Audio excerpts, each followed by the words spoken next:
Hello friends, आज हम बात करेंगे इंपॉर्टेंट टॉपिक के बारे में। आज हम बात करेंगे किडनी के पेशेंट्स को कौन कौन से ब्लड टेस्ट करने की आवश्यकता है और कौन कौन से ब्लड टेस्ट से किडनी के फंक्शंस को आप इवैल्यूएट कर सकते हो, किस टेस्ट से क्या पता चलता है, किस टेस्ट की क्या इंपॉर्टेंस है और क्या उसके कंफाउंडिंग वेरिएबल्स है जिससे टेस्ट के वैल्यूज़ में कुछ सिग्निफिकेंट डिफरेंस आ सकता है। आज हम उन चीज़ों पर डिस्कशन करेंगे।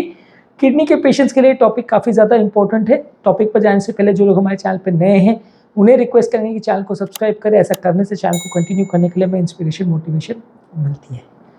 देखिए, सबसे पहले किडनी के ब्लड टेस्ट पर बात करेंगे। किडनी के लिए सबसे इंपॉर्टेंट जो टेस्ट ज़्यादातर हर लैब में किए जाते हैं वो यूरिया और क्रिएटिनिन वैल्यूज़ है।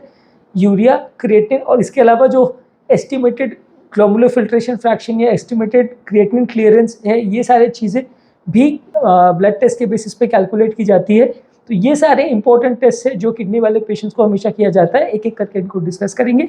सबसे पहले ब्लड यूरिया नाइट्रोजन टेस्ट यानी कि BUN टेस्ट, जो कि one of the most common test है।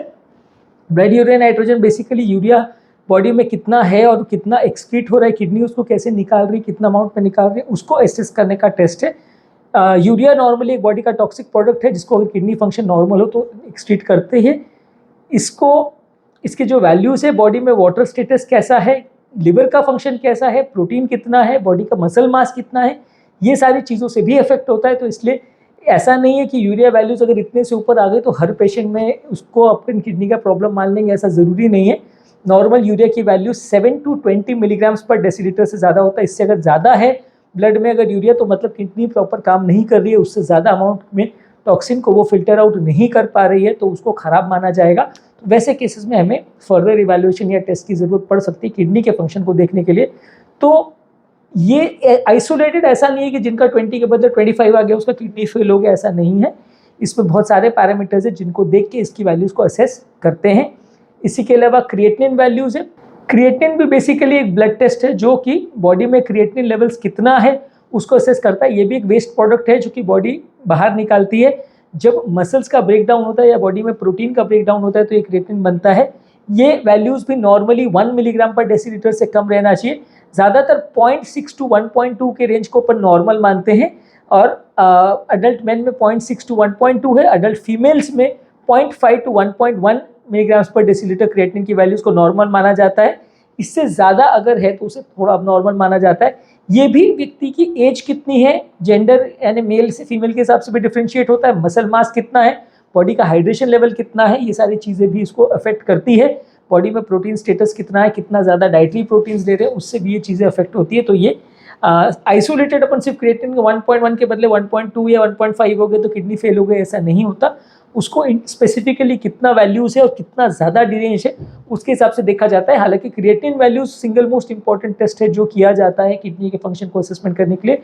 ज़्यादातर केस में यूरिया और क्रिएटिनिन दोनों एक साथ में किया जाता है, क्योंकि कुछ कुछ केसेस में ऐसा होता है कि अगर किडनी का इंट्रिंसिक प्रॉब्लम ज़्यादा है तो क्रिएटिनिन वैल्यूज ज़्यादा बढ़ती है, यूरिया उतना नहीं बढ़ता। अगर दोनों साथ में बढ़ रहे हैं तो उसके अलग मार्कर्स होते हैं, अलग इंपॉर्टेंस होती है। तो वो ऑब्वियसली आज उसके ज़्यादा डिस्कशन में नहीं जाएंगे कि ये दोनों की आपस में क्या रिलेशन रहता है, किसमें अपन प्री रीनल सोचते हैं, किसमें इंट्रिंसिक रीनल सोचते हैं, उसमें क्या डिफ्रेंसिएशन होता है, वो सब डिटेल्स में आज नहीं जाएंगे। लेकिन हाँ, ये दोनों वैल्यूज़ को ज़्यादातर एक साथ में किया जाता है जिसके बेसिस पे असेस किया जाता है कि व्यक्ति का किडनी फंक्शन कैसा है। इसके अलावा estimated glomerular filtration rate calculate किया जाता है, यानी EGFR वैल्यूज़ कैलकुलेट की जाती है। ये बेसिकली इस तरह से कैलकुलेट किया जाता है कि कितना बॉडी टॉक्सिन प्रोडक्ट दिन भर में निकाल रही है। किडनी के फंक्शन को कैलकुलेट करने के लिए इसको यूज़ किया जाता है और इसको बॉडी सरफेस एरिया के हिसाब से कैलकुलेट किया जाता है, यानी कितना ml पर 1.73 स्क्वायर मीटर, यानी बॉडी सरफेस एरिया के हिसाब से कितना दिन भर में एक्सक्रीट हो रहा है। नॉर्मल EGFR वैल्यूज़ जो है इसको EGFR के टर्म्स में रिपोर्ट करते हैं। नॉर्मल EGFR वैल्यू 90 ml पर 1.73 मीटर स्क्वायर पर मिनट, ऐसा इसका वैल्यूज़ नॉर्मल आता है। अगर ये 60 से कम है तो डेफिनेटली इंडिकेट करेगा कि किडनी का फंक्शन कॉम्प्रोमाइज़ हुआ है, यानी 60 ml पर मिनट पर 1.73 मीटर स्क्वायर यानी बॉडी सरफेस एरिया के हिसाब से अगर इतना से कम अगर EGFR है तो किडनी के फंक्शन को इंडिकेट करेगा। इसमें भी व्यक्ति का एज, उसका जेंडर और सीरम क्रिएटिनिन वैल्यूज़, इस सब चीज़ों को ध्यान में रख के इसकी वैल्यूज़ कैलकुलेट होती है। नेक्स्ट इंपॉर्टेंट टेस्ट है uric acid level. Uric acid भी बॉडी के प्रोटीन मेटाबॉलिज्म का एक इंपॉर्टेंट प्रोडक्ट है। प्रोटीन को बॉडी मेटाबोलाइज करती है तो ये बॉडी में बनता है। जितना ज़्यादा बॉडी में प्रोटीन होगा और जितना यूरिक एसिड मेटाबॉलिज्म बॉडी का नॉर्मली एबनॉर्मल होगा उसके हिसाब से भी ये वैल्यू कम ज़्यादा होती है, तो सिर्फ किडनी का फंक्शन ही ये डिसाइड करती है ऐसा नहीं है। यूरिक एसिड मेटाबॉलिज्म में भी प्रॉब्लम हो तो भी इसमें गड़बड़ आ सकती है। नॉर्मली ये मेल पेशेंट में 2.4 से 6 मिलीग्राम्स पर डेसीलीटर वैल्यूज इसकी रहती है और फीमेल पेशेंट में 1.5 टू 5.7 मिलीग्राम्स पर डेसीलीटर से ज़्यादा इसकी वैल्यू रहती है। अगर इससे ज़्यादा वैल्यूज अगर आ रही है तो उसको किडनी डैमेज का मार्कर माना जा सकता है, हालांकि ये बहुत स्पेसिफिक मार्कर है, ऐसा ज़रूरी नहीं है। नेक्स्ट है साइस्टैटिन सी, ये भी बॉडी के एक मेटाबॉलिक डैमेज का या मेटाबॉलिक एंड प्रोडक्ट है। इसका भी बॉडी में वैल्यूज कितना है उसको कैलकुलेट किया जाता है। ये कंपेरेटिवली क्रिएटिनिन से ज़्यादा अच्छा मार्कर माना जाता है, लेकिन थोड़ा कॉस्टली है, ज़्यादा इसकी वैल्यूज कॉमनली यूज नहीं होती है, पर ये भी एक अच्छा मार्कर माना जाता है साइस्टैटिन सी, जो यूरिया क्रिएटिनिन के अलावा यूज करते हैं। यूरिया क्रिएटिनिन को हालांकि सबसे ज़्यादा यूज करते हैं, पर ये क्रिएटिनिन से ज़्यादा अच्छा मार्कर माना जाता है। नेक्स्ट है इलेक्ट्रोलाइट्स, बॉडी का सोडियम लेवल कितना है, पोटेशियम लेवल कितना है, फॉस्फेट लेवल कितना है, कैल्शियम लेवल कितना है, ये सारी चीज़ें भी किडनी के फंक्शन को इंडिकेट करती है, क्योंकि ये सारी चीज़ें भी किडनी का मेटाबॉलिज्म कैसा चल रहा है उसके हिसाब से बॉडी में इनका वैल्यूज कम ज़्यादा होती रहती है, तो इसको भी कैलकुलेट करते हैं। ब्लड का पीएच यानी हाइड्रोजन आयन कॉन्सेंट्रेशन, ये भी एसिड बेस बैलेंस का इंपॉर्टेंट मार्कर है, जो कि किडनी के पेशेंट में वेरिएबल होता है, चेंज होता रहता है, तो किडनी के पेशेंट्स पे पीएच वैल्यूज को भी कैलकुलेट किया जाता है। एबीजी पेशेंट का यानी एसिड ब्लड गैस वैल्यूज निकाला जाता है, उसके बेसिस पे ब्लड का पीएच कितना होना चाहिए वो कैलकुलेट करते हैं। नॉर्मल 7.4 के आसपास रहना चाहिए, कम है तो एसिडिक पीएच है, ज़्यादा है तो अल्कलाइन पीएच है, उसका डिटेल में तो नहीं जाएंगे, लेकिन ये भी किडनी वैल्यूज को असेसमेंट करने के लिए यूज करते हैं। इसके अलावा ब्लड प्रेशर और ब्लड ग्लूकोज लेवल्स को भी असेसमेंट करते हैं। ब्लड प्रेशर भी किडनी वाले पेशेंट में नॉर्मली थोड़ा ज़्यादा मिलता है, बॉडी में सोडियम का कॉन्सेंट्रेशन कितना है उससे भी ये वैल्यूज वेरी होती है, तो अगर बॉडी में सोडियम ज़्यादा आ रहा है तो भी किडनी वाले पेशेंट में ब्लड प्रेशर ज़्यादा आएगा।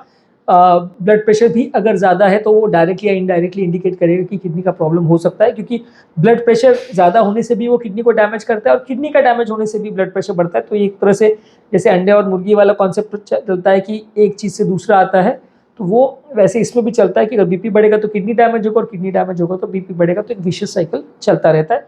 उसी तरह से ब्लड ग्लूकोज वैल्यूज़ का भी यही है।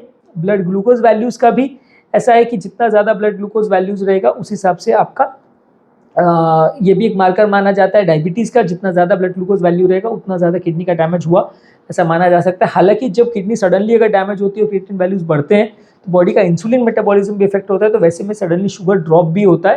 तो इसलिए ऐसा नहीं मान सकते कि अगर नॉर्मल शुगर है तो उसका क्रिएटिनिन वैल्यूज़ बिल्कुल नॉर्मल है, ऐसा नहीं है। और अगर किसी का नॉर्मल शुगर आ गया तो किडनी बिल्कुल अच्छा काम कर रही है, ऐसा नहीं है। ये उल्टा भी हो सकता है, खराब किडनी का भी मार्कर हो सकता है, लेकिन फिर भी ये है कि ये इनडायरेक्ट मार्कर है या बीमारी का द्योतक है, जिसके बेसिस पे हम कैलकुलेट कर सकते हैं कि पेशेंट को हार्ट का प्रॉब्लम या किडनी का प्रॉब्लम हो सकता है। उसके बेसिस पे हम बाद में बाकी वैल्यूज़, किडनी के लिए स्पेसिफिक तो नहीं है तो बाकी वैल्यूज़ निकाल के हम किडनी का टेस्ट कर सकते हैं। तो आज के टॉपिक में हमने बात की कौन कौन से ब्लड टेस्ट या कौन कौन से ब्लड पैरामीटर्स है जिसके बेसिस पे हम किडनी के वैल्यूज़ को असेस कर सकते हैं। इंडिविजुअली क्रिएटिनिन और ये सब चीज़ पे हमने ऑलरेडी सेपरेट वीडियो किया, क्रिएटिनिन कैसे कम करना और किडनी पेशेंट में क्या क्या चीज़ों का ध्यान रखना, वो ऑलरेडी हमने सेपरेट वीडियोज़ किए जो कि आप मेरे चैनल पर देख सकते हैं। जो लोग हमारे चैनल पे नए हैं उन्हें रिक्वेस्ट करूँगा कि चैनल को सब्सक्राइब करें। ऐसा करने से चैनल को कंटिन्यू करने के लिए हमें इंस्पिरेशन और मोटिवेशन मिलती है।